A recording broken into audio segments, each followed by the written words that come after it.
Have you ever wondered what it feels like to have a billionaire father? Trust me, it's not the fairy tale you're imagining. My dad is one of the most powerful real estate moguls in New York City. He owns half of Manhattan. He dines with senators. And he believes, truly believes, that money makes him God. He planned my entire life before I could even walk. Which schools, which friends, which career, which husband. When I was 16, he told me, "Love is a luxury for poor people.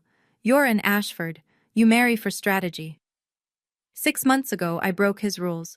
I fell in love with a man he called Trash from Queens, a mechanic with grease under his fingernails. And at my own wedding, in front of 300 guests, my father stood up and disowned me. What he didn't know? That Trash was about to become his biggest regret. Hey everyone! I'm Fiona, 28 years old. If you're watching, hit subscribe and tell me where you're tuning in from. Drop your location and local time in the comments. I read every single one. Now let me take you back 8 months ago, to the night I told my father I was marrying a man he'd never met.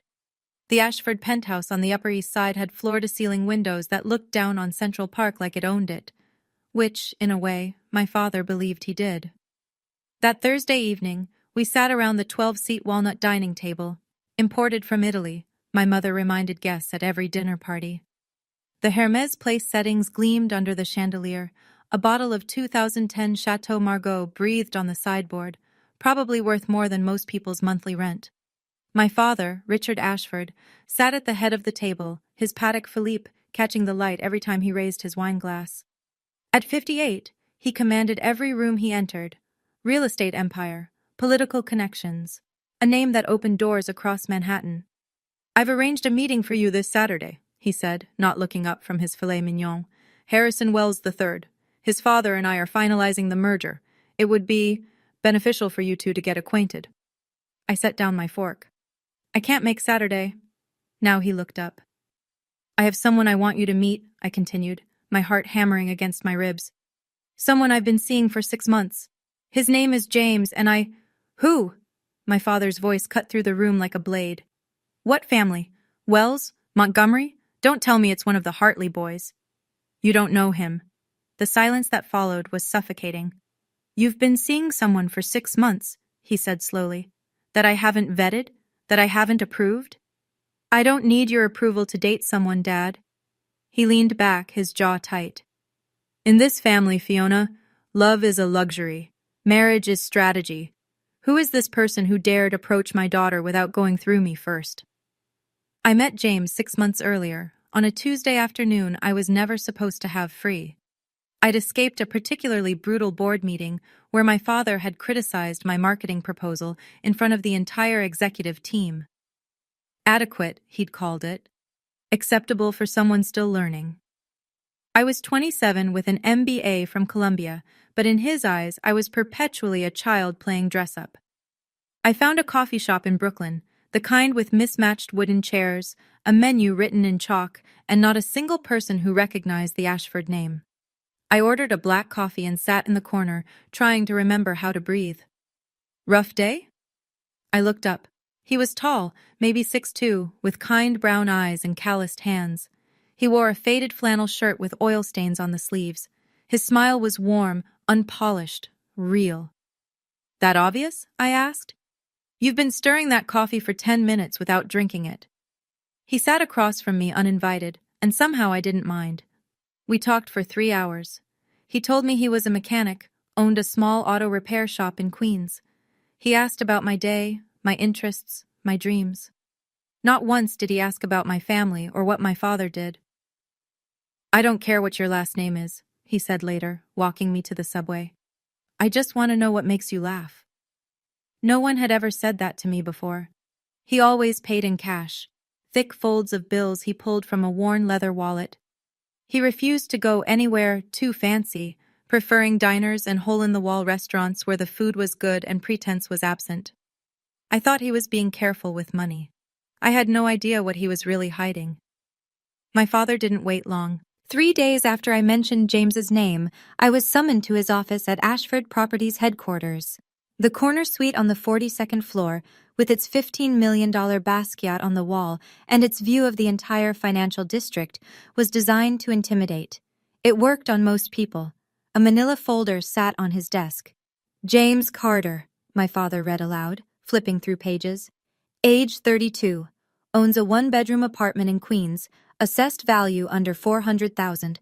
Operates a small automotive repair shop, Carter's Custom Garage, with estimated annual revenue under $200,000. No significant assets, no family connections of note, no investments beyond a basic retirement account. He closed the folder and looked at me with something between pity and disgust.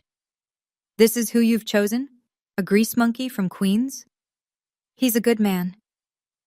Good men don't build empires, Fiona. Good men get swallowed by them. He stood, walking to the window. I had the best private investigator in the city dig into this. James Carter. Do you know what he found? Nothing. No debts, no scandals, no skeletons. Just nothing. A completely unremarkable man. Maybe that's exactly what I want. He turned, his eyes cold. You're in Ashford. You don't get to be unremarkable.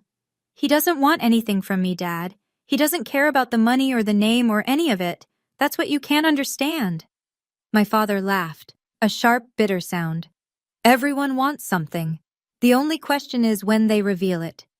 He slid the folder across the desk. End this, now, before you embarrass this family further. I left the folder on his desk and walked out without another word. His investigator found nothing suspicious because James had been careful, very, very careful. James proposed on a Sunday morning. We were in his Queens apartment, small but spotless, filled with morning light streaming through windows he'd cleaned himself. He made me pancakes, burned slightly at the edges, and handed me a velvet box across the kitchen counter. Inside was a ring. Simple, elegant, a diamond on a gold band that caught the light like a tiny star. I know I'm not what your family expected, he said quietly. I know I can't give you penthouses or private jets, but I can give you this. I will never try to control you. I will never make you feel small, and I will spend every day trying to make you happy. I said yes before he finished speaking. That night, I called my mother. 2 months, I told her. We're getting married in 2 months. I wanted you to hear it from me first. The silence stretched so long I thought she'd hung up. You're killing me, Fiona. Her voice cracked with practiced pain. You're absolutely killing me. Do you know what this will do to your father, to our reputation? I'm getting married, Mom, to someone I love. Love? She spat the word like poison. You think love pays for your lifestyle? Love maintains your social standing? My brother Derek texted me an hour later. Heard you're marrying some broke mechanic. Bold move, sis. Can't wait to see you slumming it in Queens. I didn't respond. My father's call came last. His voice was ice. You want a wedding? Fine. I'll give you a wedding. A pause. One you'll remember for the rest of your life. I should have heard the threat in his words, but I was too happy to notice the knife being sharpened behind them. The first strike came at Kleinfeld Bridal. I'd scheduled an appointment to try on wedding dresses, nothing extravagant by Ashford standards, just a classic Vera Wang I'd had my eye on. The consultant, a woman who'd served my mother for years, greeted me with a tight smile. I'm so sorry, Miss Ashford, but there seems to be an issue with your account. My credit card declined, then the backup, then the emergency card my mother had given me for special occasions. I called the bank from the fitting room floor, surrounded by tulle and silk I suddenly couldn't afford. I apologize, Miss Ashford, but your accounts have been deactivated. The primary account holder removed your authorized user status yesterday. The primary account holder, my father. I sat there in my slip, staring at my phone, as the reality settled over me like a shroud. He hadn't just threatened. He'd started a financial siege. James found me an hour later, still sitting in the fitting room. I texted him through tears I refused to let fall in public. Let me help, he said, reaching for his wallet. No. Pride made the word sharper than I intended. I can't. I need to figure this out myself.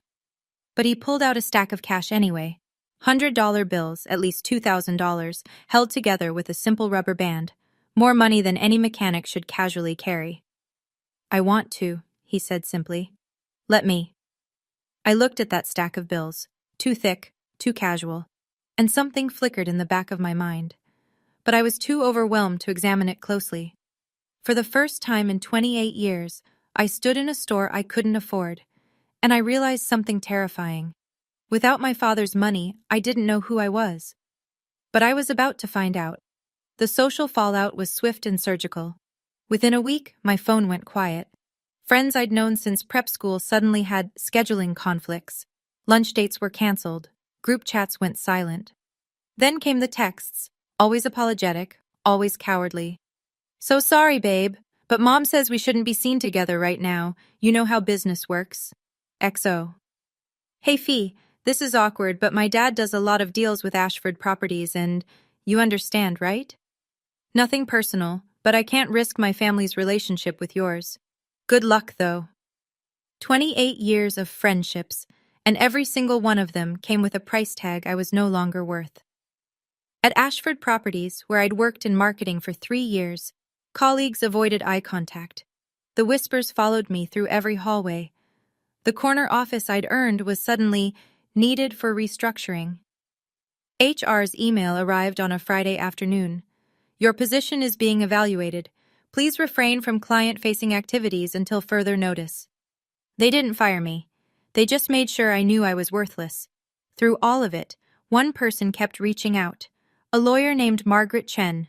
No, wait, Margaret Smith. She'd been my grandmother's attorney before Grandma passed 2 years ago. Miss Ashford, her voicemail said, there's a matter regarding your grandmother's estate that requires your attention. Please call at your earliest convenience. I saved the message, but didn't return the call. I was too busy drowning to notice the life raft being thrown my way. That night, I scrolled through Instagram and saw Derek at a rooftop party with all my former friends.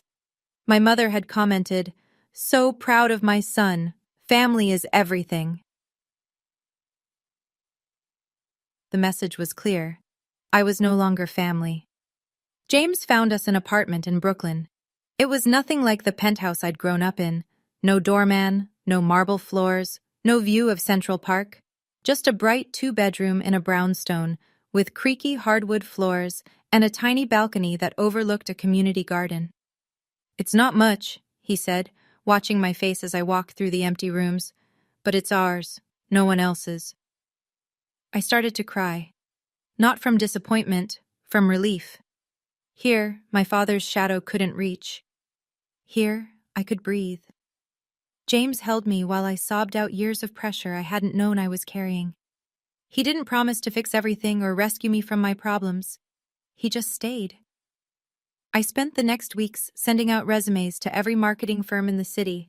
The rejections came fast, too fast. Somehow, everywhere I applied already knew about the Ashford situation. Doors slammed shut before I could even knock. I'll figure something out, I told James over dinner. Takeout containers spread across our second-hand kitchen table. I have to do this myself, he nodded. I know, but I'm here if you need me. That night, I woke at 2 a.m. to find his side of the bed empty. Through the cracked bedroom door, I saw him in the living room, phone pressed to his ear, speaking in hushed, urgent tones. The quarterly projections need adjustment before the board meeting. No, don't push it to Williams. I'll handle the technical review myself. I must have made a sound because he turned, saw me, and quickly said, I'll call you back. Work stuff, he said with a small smile. Go back to sleep. I nodded and returned to bed, but I lay awake for hours, wondering when mechanics started having board meetings. 1 week before the wedding, my father appeared at our apartment. I hadn't seen him since I'd walked out of his office. Now he stood in our Brooklyn doorway, his Tom Ford suit as out of place as a diamond in a sandbox, looking at our modest living room like it might be contagious. I'm here to make you an offer, he said, not bothering with greetings. James stood beside me, silent and watchful. My father pulled out a checkbook. $5 million. Cancel the wedding. Come home. We'll pretend this little rebellion never happened. I stared at the blank check in his hand. $5 million. More money than I could earn in a lifetime on my own. Enough to start fresh anywhere in the world. No. 10 million. His pen hovered. Final offer. I'm not for sale, Dad. His face twisted into something ugly. Then you're a fool. And when this marriage fails, because it will, don't come crawling back. You'll have nothing, no inheritance, no trust fund, no shares in the company, no Ashford name to protect you. He stepped closer, his voice dropping to a hiss. You'll be nobody, just like him. He gestured at James with contempt.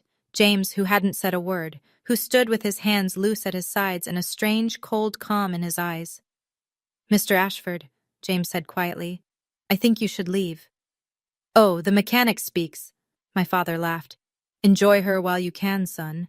When the shine wears off and she realizes what she's given up, she'll resent you for it. I don't think she will. Something passed between them, a look I couldn't quite read. My father's smirk faltered for just a moment. Then he turned and walked out without another word. He'll make the wedding hell, I whispered. James took my hand. Let him try. Our wedding was supposed to be small. James and I had planned an intimate ceremony at a restaurant in Brooklyn. 50 guests, mostly colleagues from my marketing days who'd stayed loyal, and a few of James's friends from the garage. Simple. Meaningful. Ours. We arrived to find 250 extra guests already seated. They filled every corner of the restaurant, spilling out onto the patio, women in Chanel and Oscar de la Renta, men in bespoke suits worth more than our rent. My father's world, uninvited and unapologetic.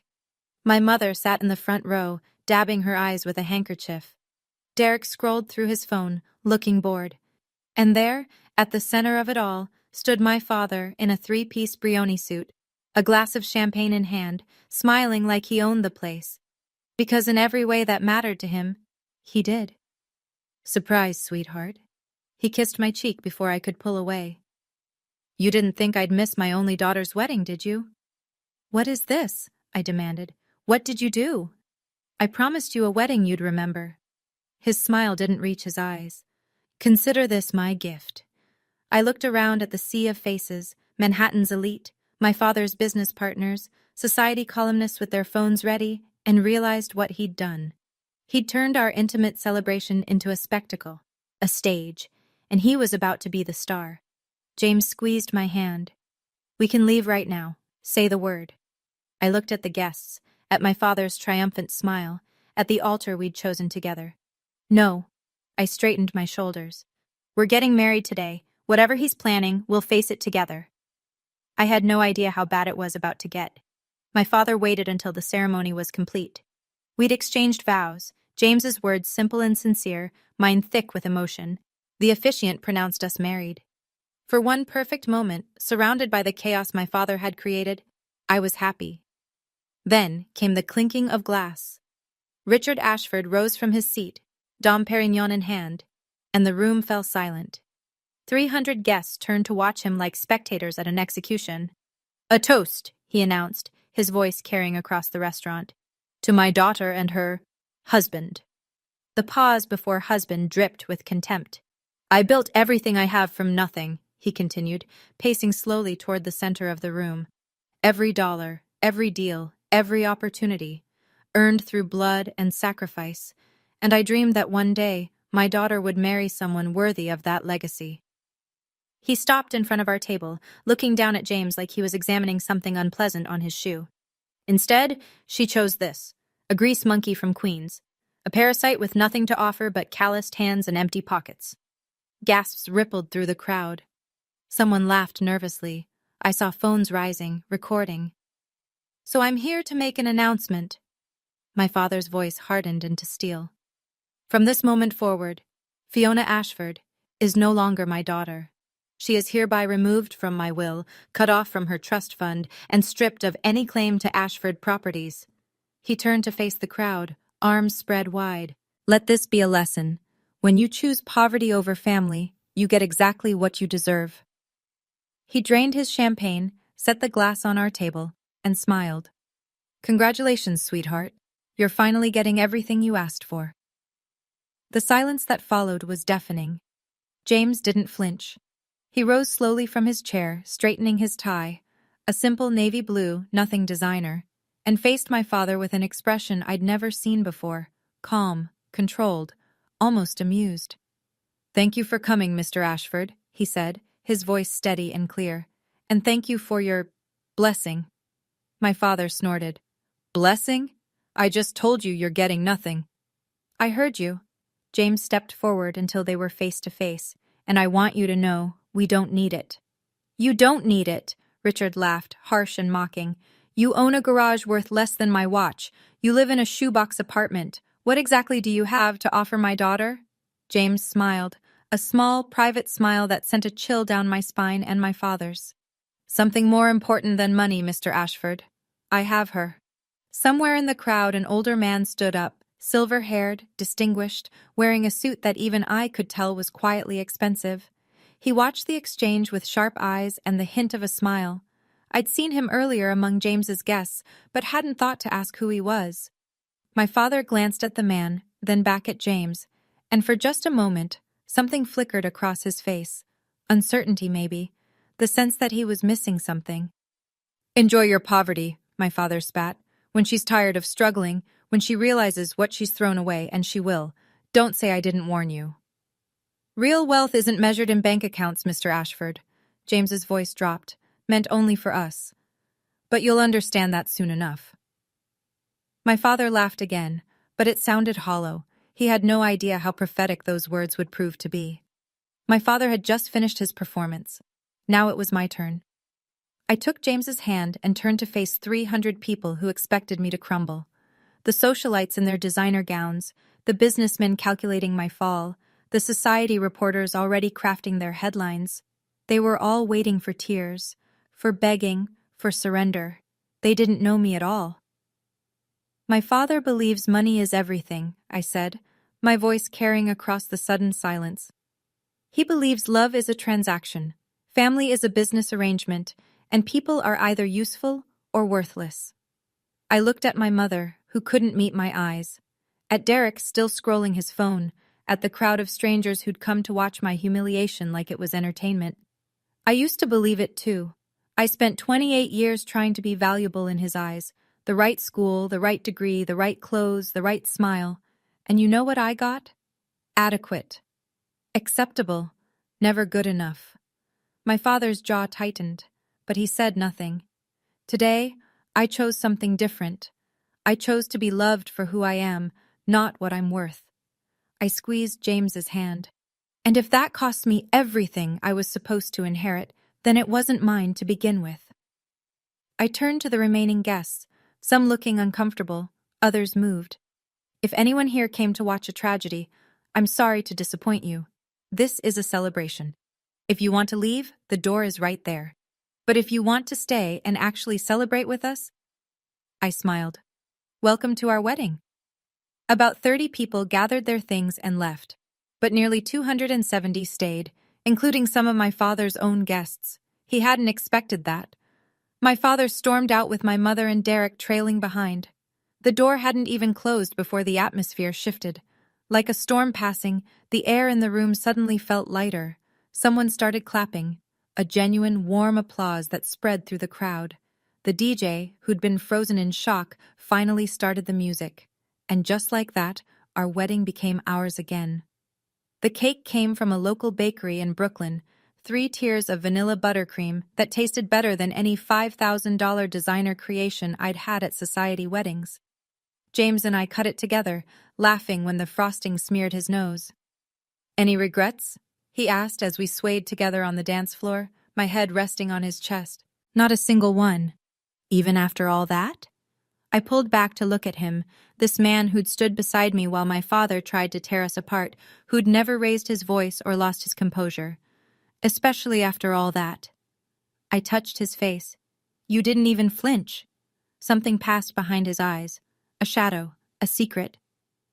I've faced worse than your father. What does that mean? He kissed my forehead instead of answering. Someday, I'll tell you everything. I promise. The night ended with dancing and laughter, and a feeling of lightness I hadn't experienced in years. Our guests, the real ones, the ones who stayed, surrounded us with genuine joy. But as James held me close during the last dance, I couldn't shake the feeling that there was something he wasn't telling me. The mysterious older man from earlier had congratulated James with a knowing handshake before leaving. James's late-night phone calls about board meetings. Whoever my husband really was, I had a feeling I was only seeing the surface. The real story was yet to come. Now, before I continue, I want to pause here and talk to you directly. If you've ever felt like your family didn't see your true value, type "same" in the comments. I read every single one, and I want to hear your story. Hit that like button if you think I made the right choice standing up for myself. And if you haven't subscribed yet, trust me, you're going to want to hear what happens next. Because the twist, you won't see it coming. Let me continue. The honeymoon period lasted about 6 weeks. Not the romance. James and I were happier than ever, learning how to build a life together in our Brooklyn apartment. No, what ended was my hope of finding work. I'd applied to 43 marketing positions across the city, entry-level, mid-level, anything that would use my MBA and 3 years of experience. Every single application came back rejected, most without even an interview. Word traveled fast in Manhattan. The Ashford name, which once opened doors, now slammed them shut. Nobody wanted to risk offending Richard Ashford by hiring his disowned daughter. Maybe I should look outside the city, I said one night, staring at my laptop screen. Another rejection email. Another door closed. James was quiet, standing by the window. Or maybe you shouldn't work for anyone else. I can't exactly start my own company right now. I have maybe $3,000 to my name. Sometimes that's enough. I laughed bitterly. In what world? He didn't answer, just watched me with those calm brown eyes that I was beginning to realize hid more than he showed. Our savings dwindled. I insisted on paying half the bills. Some stubborn part of me needed to prove I wasn't just a kept woman. James never complained, never pushed, never offered to simply take care of everything. He respected my pride even when it made things harder. But at 3 a.m., when I couldn't sleep, the doubt crept in. What if my father was right? What if I couldn't survive without the Ashford name? What if I'd given up everything for a man I was only beginning to know? James found me on the balcony one night, wrapped in a blanket, crying silently at the city lights. "Tell me what you need," he whispered. "I don't know anymore." 3 months after the wedding, my phone lit up with my mother's name. I almost didn't answer, but some desperate part of me still hoped. "Darling."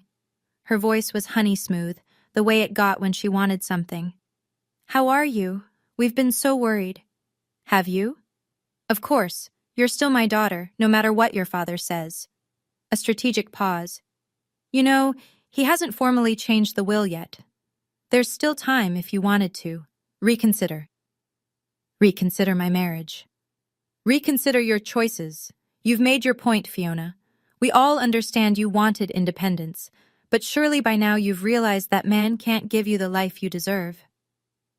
I thought about James making me coffee every morning, remembering exactly how I liked it. About the way he held me when the rejection emails piled up.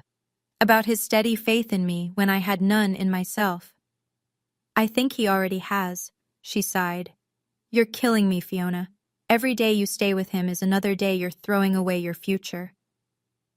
The next attack came from Derek's Instagram, a photo from some rooftop party, my former friends, champagne, the Manhattan skyline. Caption: "Some people choose love over luxury. Hope they're enjoying their freedom. #poverty is romantic." The comments were brutal, laughing emojis, inside jokes I used to be part of. My mother had liked the post. James came home that evening to find me staring at the screen, tears tracking down my cheeks. He took the phone gently from my hands and looked at the post. For a moment, his jaw tightened, the first real anger I'd seen from him. "They'll rewrite this story soon," he said quietly. "I promise you." "How can you be so sure?" He kissed my forehead instead of answering. 4 months after my wedding, the letter arrived. Heavy cream paper, Ashford Properties letterhead, the law firm's seal embossed in gold. "Dear Ms. Ashford Carter, this letter serves as formal notification that Richard Ashford has executed amendments to his last will and testament. Per these amendments, you have been permanently removed as a beneficiary. Your previous designation to receive 20% of Ashford Properties holdings, estimated current value $200 million, has been reallocated. Additionally, Trust account number 47,891, established in your name, has been dissolved per trustee authority. These changes are final and irrevocable. Regards, $200 million, gone with a signature. I sat on our tiny balcony as the sun set over Brooklyn, watching the sky turn from gold to purple to black. For 28 years, I'd been promised that money. I'd never wanted it, not really, but knowing it was there had been a safety net I never realized I was standing on. Now the net was gone, and I was in free fall. James found me there hours later, the letter crumpled in my hands, my face swollen from crying. "I saw the envelope," he said, sitting beside me. "I'm sorry." "I don't care about the money." I laughed bitterly. That's the irony. I never cared about the money, but knowing he could just erase me like that, like I never existed. James was quiet for a long moment. "I have something to tell you," he said finally. "Something I've been waiting for the right time to share." He took my hand. "But not yet. In 3 months, there's an event. I need you to trust me until then." "What kind of event?" "The kind that will change everything." He met my eyes. "Can you wait that long?" I didn't understand, but I trusted him. "Yes." The next day I finally returned Margaret Smith's call. Her office was in a brownstone on the Upper West Side, old money quiet, with mahogany bookshelves and leather chairs that had seen decades of confidential conversations. "Thank you for coming, Mrs. Carter." She smiled warmly, emphasizing my married name in a way that felt deliberate. "Your grandmother would be very proud of you." Hearing Grandma Maggie mentioned made my throat tight. She'd died 2 years ago, the only person in my family who'd ever truly seen me. "You said there was something about her estate?" Margaret nodded, sliding a folder across her desk. "Before she passed, Margaret Thornton established a separate trust, independent of anything controlled by your father. She instructed me to inform you of it only after you married someone of your own choosing, without your father's approval." I stared at her. "What?" "She knew, Fiona. She knew exactly what kind of man her son-in-law was, and she wanted to ensure you had options." Margaret opened the folder. "The trust contains $500,000 in diversified assets. It became yours the day you married James Carter." $500,000, my grandmother's final gift. There was a letter inside, written in her familiar, elegant script. "My darling Fiona, if you're reading this, it means you finally chose your own path. I am so proud of you. Your grandfather and I built our life on love, not money. We had nothing when we started, and everything when we ended, because we had each other. This money is not a fortune, but it's freedom. Use it to build the life you want. Never let anyone tell you what you're worth." "All my love, Grandma Maggie," I cried in that office for 20 minutes. For the first time in months, they were tears of hope. 5 months after my wedding, I launched Thornton Creative, named after my grandmother's maiden name, a deliberate choice to separate myself from the Ashford legacy. I rented a small office in a co-working space in Soho, designed my own logo, and reached out to every small business owner I'd ever met who wasn't connected to my father's world. The first client was a coffee shop in Brooklyn, the same one where I'd met James. They needed help with their social media presence, and I charged them half my normal rate just to build my portfolio. The second client was a vintage bookstore in the Village, then a family-owned restaurant in Queens, then a tech startup in Jersey City. Word spread, not through Manhattan's elite networks, but through the real New York, people who judged work by results, not family names. Within 2 months, I had more clients than I could handle alone. I was building something that was mine. "I'm proud of you," James said one evening, watching me work on a campaign from our kitchen table. "I couldn't have done it without Grandma's trust fund, or without you believing in me when I didn't believe in myself." He smiled that quiet smile. "You would have found a way." That week, I received an email that made me freeze. Subject: Partnership Inquiry. From marketing@nexusi.com. Dear Ms. Thornton, Nexus AI Technologies is interested in discussing a potential marketing partnership with your firm. We are impressed by your work with emerging businesses and believe your approach aligns with our brand values. Please contact us at your earliest convenience. Best regards, Nexus AI Marketing Division. I'd never heard of Nexus AI, but a quick Google search showed they were one of the fastest-growing tech companies in the country. Strange that they'd found my tiny firm. Very strange indeed. I didn't connect the dots immediately. But the business news that month was full of one story. Nexus AI Technologies was looking for real estate partners to build a massive data center on the East Coast. The deal was worth $50 million, and every developer in New York was scrambling for it, including, it turned out, my father. Derek mentioned it on Instagram, of course. A photo of Richard shaking hands with someone at a business conference. Caption: Dad closing in on the biggest deal of the decade. Ashford Properties plus Nexus AI equals fire. I scrolled past it without much thought. But a few days later, James came home with a curious look on his face. Did you see the news about Nexus AI? The data center thing? Yeah, everyone's talking about it. I looked up from my laptop. Why? No reason. But he was smiling, that small, private smile I still couldn't decode. Just interesting that your father wants it so badly. Everything's a competition with him. He probably doesn't even need the money. He just wants to win. James sat beside me on the couch. What would you say if I told you he's not going to? Win? How do you know? Because I know who runs Nexus AI. Something cold trickled down my spine. James, he took my hand. There's a gala next month, the Tech Charity Foundation event at the Met. Nexus AI is the main sponsor and... He paused. Their CEO is making a rare public appearance. Okay. I want you to come with me. To a tech gala? James, I don't know anyone in that world. He lifted my hand and kissed it. You know me. The way he said it, like it meant more than I understood, made my heart skip. What aren't you telling me? Everything. And soon, I promise. 2 weeks before the gala, James sat me down. It was Sunday morning. He'd made pancakes again, our weekend tradition now, and the apartment smelled like maple syrup and coffee. But his face was serious in a way I'd rarely seen. I need to tell you something, he said, and I need you to let me finish before you react. My stomach tightened. Okay. The auto shop is real. I do own Carter's Custom Garage, and I do fix cars there when I can. He took a breath. But it's not what I do for a living. It's a hobby, a way to stay grounded. Stay grounded from what? From the other part of my life. He met my eyes. I work in tech, Fiona. I'm not just a mechanic. I'm significantly involved in the industry. I stared at him. What does significantly involved mean? It means I'm not poor, not even close. He ran a hand through his hair. Nervous, I realized. I'd never seen him nervous. I've been hiding the truth because I needed to know that someone could love me for who I am, not for what I have. James, you're scaring me. Just tell me.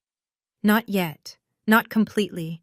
I want you to see it for yourself, at the gala. He pulled something from his pocket, a thick envelope with elegant calligraphy. This is your invitation. VIP access, my guest. I took the envelope. Inside was a heavy cream card, gold embossed. The Tech Charity Foundation cordially invites you to our annual gala guest of honor, James Carter. Guest of honor. James. My voice came out as a whisper. Who are you? He took my face in his hands, his eyes more vulnerable than I'd ever seen them. I'm the man who loves you. Everything else is just details. The 2 weeks before the gala felt like living in a dream I couldn't quite wake from. I Googled Nexus AI CEO obsessively. The search results were maddeningly vague. The company was famous for its privacy, no photos of leadership, no public statements, just a reputation for brilliant innovation and a mysterious founder who avoided the spotlight. Forbes had run a piece 6 months ago. The billionaire nobody's seen inside the world of Nexus AI's phantom founder. No name, no face. Just speculation about a young tech genius who'd built a $4 billion empire while staying completely invisible. I thought about James, his late-night phone calls about board meetings, the technical jargon I'd overheard, the casual stacks of cash, the mysterious older man at our wedding who'd looked at James with something like respect or deference. The pieces were all there. I'd just been too close to see the picture. The night before the gala, James presented me with a dress, a Valentino, black and elegant, probably worth more than our monthly rent. I didn't ask how much it cost. I was beginning to understand that money wasn't a concern for him, had never been. "Are you angry?" he asked quietly. "That I didn't tell you sooner?" I looked at this man, my husband, who I was only now beginning to truly know. "I'm not sure what I am," I admitted. "You lied to me." "I withheld information to protect something important. There's a difference." "Is there?" He nodded. "Tomorrow you'll understand everything, and then you can decide how you feel." He kissed my forehead. "Whatever you decide, I won't blame you." I barely slept that night. In a few hours, I would walk into a world I thought I'd left behind, and discover that my husband wasn't the struggling mechanic my father had mocked. He was something else entirely. The Metropolitan Museum of Art had been transformed. Crystal chandeliers hung from the ceiling of the Great Hall like frozen starbursts. 500 of the most powerful people in technology, finance, and media mingled beneath Renaissance masterpieces, champagne flutes catching the light. The women wore couture, the men wore power like a second skin, and everyone was watching us. I walked in on James's arm, my black Valentino suddenly feeling inadequate against the sea of designer gowns, but James moved through the crowd like he owned it, nodding to people who nodded back with deference I couldn't explain. "James Carter," a silver-haired man said, shaking his hand warmly. "Looking forward to the announcement." "Senator Mitchell," James replied. "Thank you for coming." Senator. James knew senators. We'd barely made it to the bar when I spotted them. My father, my mother, and Derek, standing near the auction displays, working the room with practiced smiles. Richard's eyes swept the crowd constantly, searching for someone. Then they landed on me. His face went through a rapid series of emotions. Confusion, recognition, contempt. He started walking toward us, my mother hurrying to keep up. "Fiona!" He stopped a few feet away, looking at James with a predator's smile. What a surprise. I didn't realize they let the help into these events. James said nothing, just watched him with that unsettling calm. "Don't tell me you crashed the party." Richard laughed, looking around for an audience. "Security should really do a better job of screening for—" "Mr. Ashford," a woman in a headset appeared at his elbow. "The CEO of Nexus AI will be speaking in 15 minutes. You requested a seat at the sponsor table?" Yes. He waved her off, still smirking at James. "I have a very important meeting after his speech." If only he knew. The lights dimmed. A hush fell over the great hall as the massive screens flickered to life. The Nexus AI logo, a sleek silver N intertwined with a circuit pattern, appeared, followed by sweeping footage of their technology, self-driving systems, medical AI, climate modeling. "Ladies and gentlemen," the MC announced, her voice echoing through the hall, "tonight marks a historic moment. For the first time ever, the founder and CEO of Nexus AI Technologies will address the public in person." Murmurs rippled through the crowd. My father leaned forward in his seat, adjusting his tie. I saw him mouth something to my mother, probably strategizing about his approach after the speech. "This company has revolutionized artificial intelligence across every sector. Their innovations have changed how we live, work, and connect. And the mind behind it all has, until now, remained private." James squeezed my hand. "Are you ready?" "For what?" He smiled. Not his small, private smile, but something brighter, something free. "For everything to change."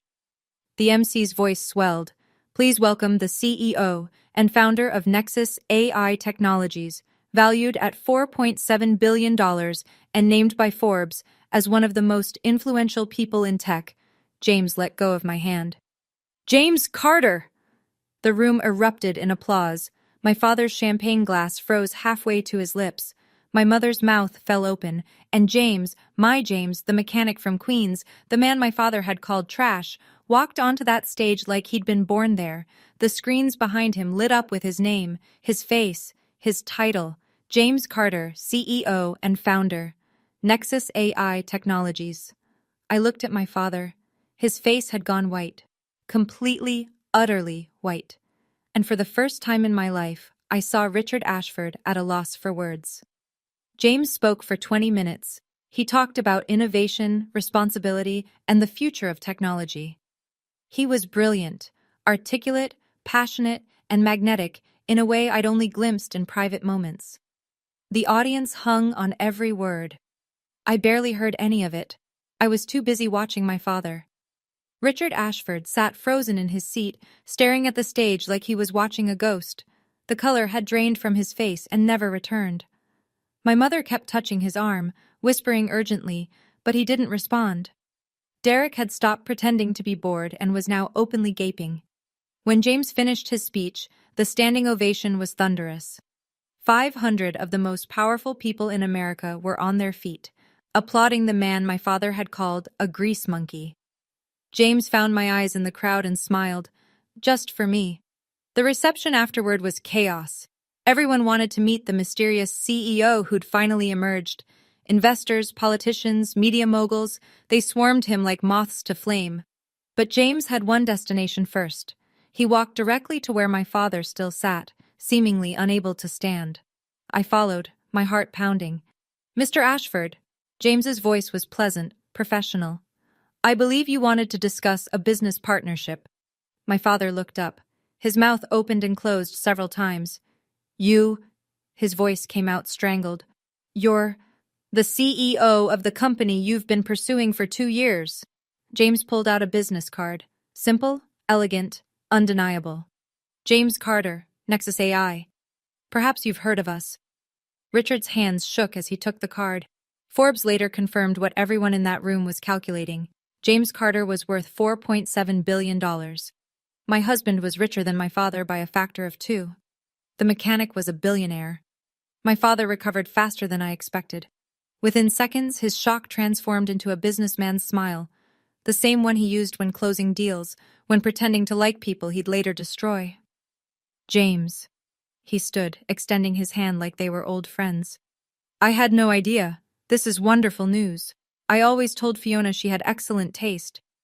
The lie was so blatant I almost laughed. James didn't take his hand. "You told me I was trash, Mr. Ashford." His voice remained perfectly pleasant. "You called me a parasite, a grease monkey. You said I had nothing to offer your daughter." You have to understand, I didn't know. Whether I fixed cars or ran companies, I was the same person. The only thing that's changed is your perception of my value." James finally took the extended hand, but not to shake it. He pressed his own business card into my father's palm. "Which says more about you than it does about me." Around us, people were watching, listening, recording on their phones. My father's smile strained. "Let's discuss this privately. The data center deal. I'm sure we can come to an arrangement that benefits everyone. I've already made my decision about that." James's voice carried just enough to be heard by the nearby crowd. "Nexus A, I will not be partnering with Ashford Properties." "What? Why?" "Because I don't do business with people who treat their families like assets to be traded." James stepped back, sliding his arm around my waist. "Your daughter chose love over money. You punished her for it. I don't reward that kind of behavior." The whispers spread like wildfire. By morning, this story would be on every business page in America. Richard Ashford had just lost the biggest deal of his career to his own son-in-law. Okay, I need to stop here for a second. Did any of you see that coming? Be honest. Type shocked if you didn't, or called it if you did. I want to know. And if you've ever had someone underestimate you based on appearances, you're not alone. That's the lesson, isn't it? Never judge a book by its cover. Subscribe if you haven't already, and turn on notifications. Because what happened next? That's where it gets really good. Back to the story. The fallout was immediate and merciless. By midnight, the video from our wedding, my father's entire toast calling James trash, was everywhere. Someone had finally posted it, and now it had context. The man Richard Ashford had publicly humiliated was worth $4.7 billion. The headlines wrote themselves. Real estate tycoon mocks son-in-law at wedding. Turns out he's a tech billionaire. Ashford Properties, CEO, learns expensive lesson about judging books by covers. The $50 million mistake. How one father's pride cost his company everything. Within a week, 2 of my father's other business partners announced they were reviewing their arrangements. One major investor pulled out of a development project, citing concerns about judgment and leadership. The social media comments were brutal. Every business forum, every society blog, every corner of the internet was laughing at Richard Ashford. But the sweetest twist came from Derek. My brother, my Instagram-mocking, champagne-toasting brother, showed up at our apartment 3 days after the gala. He actually rang the doorbell like a civilized person. "James!" He shifted uncomfortably in our living room. "Look, I wanted to apologize for the things I said, the Instagram posts. It was immature, and You wanted to apologize," James said calmly, "or you wanted access." Derek's face reddened. "Come on, man. We're family now. Think about the partnerships we could create. Ashford Properties and Nexus AI, working together. The same Ashford Properties that disowned my wife?" James stood.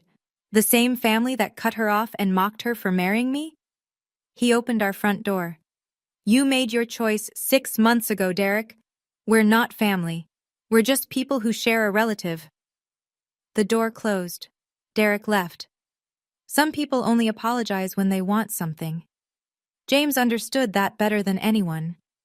My mother called 3 times before I answered. "Fiona, darling." Her voice was thick with tears. Real or manufactured, I couldn't tell anymore. "You have to understand, I always supported you. I wanted to speak up at the wedding, but your father, you know how he is." "You didn't say a word, Mom." "I was afraid. You know what he's like when he's angry. I had to protect myself." "You had to protect yourself." I let the words hang. "What about protecting me?" Silence. "I have something," I said quietly. "Something Grandma's lawyer gave me. A letter that was supposed to stay sealed." I heard her sharp intake of breath. "Grandma's lawyer found an email in the estate files, Mom, an email you sent to Dad 2 days before my wedding." I pulled up the screenshot on my phone, the one Margaret Smith had reluctantly shared when I asked about family communications around that time. "You wrote, 'Richard is right. She needs to learn. Let her struggle for a few months without money. She'll come crawling back and marry Harrison like she should have.'" The silence stretched so long I thought she'd hung up. "That was taken out of context." "Was it?" My voice was steady now. "You didn't defend me, Mom. You helped plan my punishment. You stood there while Dad humiliated me, and you were part of it the whole time. Fiona, I'm not angry." And I realized, saying it, that it was true. "I'm just done. If you want to be part of my life, really part of it, you'll have to earn it, through actions, not words." "What does that mean?" "It means I'll call you when I'm ready. Please don't call me again until then." I hung up before she could respond. Some boundaries need to be built with silence. My father came alone. No driver, no entourage, no Tom Ford armor. Just a tired man in wrinkled clothes, standing in our Brooklyn doorway with something I'd never seen before on his face: humility. "May I come in?" I stepped aside. James stood by the window, watching but not interfering. My father looked around our modest apartment. The second-hand furniture, the small kitchen, the photos from our wedding on the wall. And for once, he didn't seem to be calculating its value. "I've lost 3 partnerships this week," he said quietly. "The data center deal is dead. The board is discussing whether to remove me as CEO of my own company." He laughed bitterly. "Turns out public humiliation has consequences." "I'm sorry about your business problems." "No, you're not. And you shouldn't be." He finally met my eyes. "I was wrong, Fiona. About James. About you. About what matters." I'd waited my whole life to hear those words. Now that they came, I felt tired. "I don't need your apology, Dad." "Then what do you need?" I thought about it. Really thought about it. "I need you to understand that I'm happy. Not because my husband turned out to be rich. I was happy before I knew. I'm happy because I'm respected, supported, loved for who I am." I stepped closer. "Can you understand that?" Something shifted in his face. Maybe not full understanding. Maybe that was too much to ask. But something. "I'm trying." "Then try harder." I put my hand on his arm. "I'm willing to have you in my life, Dad, But not as someone who controls me, not as someone who judges my worth by my husband's bank account, as my father. Just that. He nodded slowly. I don't know how to do that. Then learn. It wasn't forgiveness, but it was a start. 1 year after our wedding, Thornton Creative had 15 employees. My little marketing firm had grown into something real, not because of James's money or connections, but because of referrals from satisfied clients and a reputation I'd built one project at a time. We'd just signed our biggest contract yet, a year-long campaign for a Fortune 500 company who'd found us through word of mouth. James still went to the garage on weekends. He said it kept him grounded, reminded him of who he was before the billions. Sometimes I joined him, handing him wrenches and learning the names of engine parts. My father was still learning too. Our relationship wasn't healed, might never be fully, but he was trying. He'd started therapy, according to my mother. He'd asked me to coffee twice, and both times he'd asked questions about my life instead of talking about himself. Progress, not perfection. That Christmas, we celebrated at James's mother's house in Connecticut, a cozy colonial with a garden and real laughter echoing off the walls. No designer decorations or catered meals, just family. Any regrets? James asked, pulling me close as snow fell outside the window. I thought about the penthouse I'd lost, the trust fund that vanished, the $200 million I'd never see. Then I thought about building something with my own hands, about being loved for who I was, about my grandmother's words, never let anyone tell you what you're worth.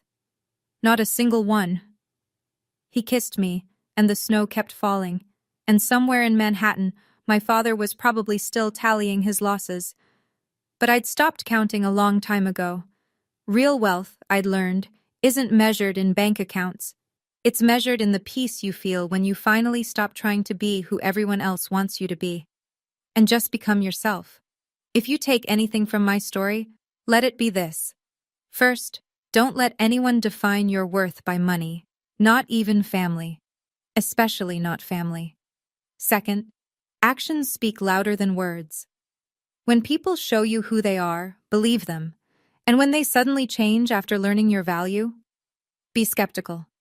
Third, true love doesn't ask you to abandon who you are. It gives you room to grow into who you're meant to be. Thank you for staying until the end. If this story meant something to you, hit that like button and subscribe. Turn on the bell so you never miss another story.